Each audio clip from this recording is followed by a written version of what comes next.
La raison pour laquelle nous avons choisi la sclérose en plaques, c'est surtout parce qu'il s'agit, après les accidents traumatiques, de la cause la plus importante des situations de handicap modéré à sévère chez les jeunes adultes. C'est donc un sujet plus que préoccupant et nous tenions à en discuter dans cette vidéo.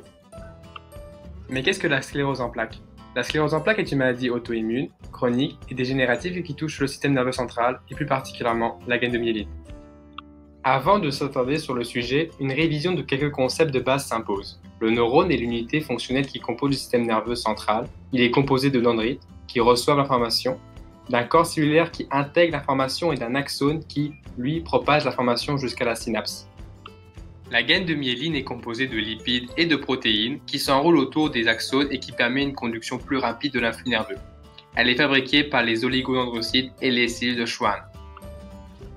Au niveau moléculaire, la sclérose en plaques se produit lorsque les globules blancs du système immunitaire attaquent des protéines constituant la gaine de myéline comme si elles étaient des corps étrangers. Pour se rendre à la gaine de myéline, les globules blancs traversent la barrière hémato-encéphalique. Ce phénomène se nomme l'inflammation. Ensuite, ils vont détruire une partie de la myéline dans le système nerveux central. La barrière hémato-encéphalique, qui, habituellement, ne laisse passer aucun globule blanc, devient perméable à ceux-ci dans le cas de la sclérose en plaques.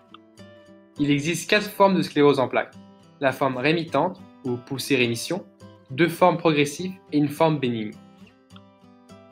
La forme rémitante, qui affecte 65 à 70% des personnes touchées par la maladie, est caractérisée par des poussées, soit l'apparition soudaine de différents symptômes, et est suivie par une rémission partielle ou complète de ces symptômes. La gravité, la durée et le nombre de poussées varient selon le patient. La deuxième forme de sclérose en plaques est la forme progressive primaire.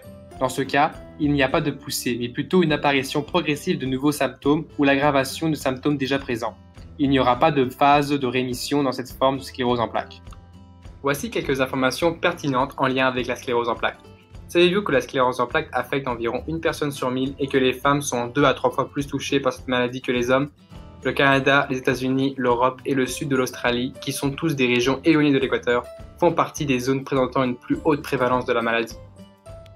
La majorité des diagnostics se fait entre 20 et 40 ans et un manque de vitamine D, la présence de la sclérose en plaques dans la famille ainsi que la cigarette seraient des facteurs pouvant être liés à la présence de la maladie.